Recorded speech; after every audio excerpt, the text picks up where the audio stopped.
আমরা যখন কাউকে হারাই, প্রথমে ছেড়ে যাওয়া মানুষটাকেই দোষ দিই। ঠকিয়েছে, নতুন কাউকে পেয়েছে, কিন্তু কখনো নিজের দিকে কি তাকাই? বলে গেছো এক সময় সামান্য খোঁজ না নেওয়ার অজুহাত করে তুমি ফিরে গেছিলে তোমার পুরানো ভালোবাসার কাছে।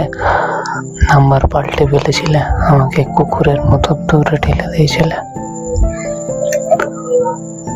তখন আজ যাকে বেঈমান বলছো, সেই মানুষটাই তোমার জন্য কেঁদেছে, তোমায় বোঝাতে চেয়েছে, তোমার পাশে দাঁড়িয়েছে।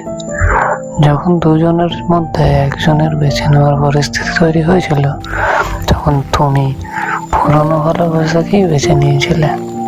তবুও সেই বেঈমান মানুষটা নির্লজ্জের মতো তোমার পাশে দাঁড়িয়েছিল। যখন তোমার পুরনো ভালোবাসা তোমার পায়ের মাটি কেড়ে নিয়েছিল, তখন সেই মানুষটাই তোমার আবার হাসতে শিখিয়েছিল। তবুও তুমি দোষ খুঁজলে শুধু তার মধ্যেই।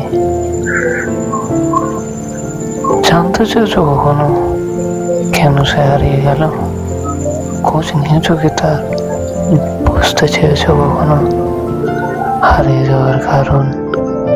পেরেছো কি একবার নিজে তার মুখে শুনতে কি ছিল সেই কারণ?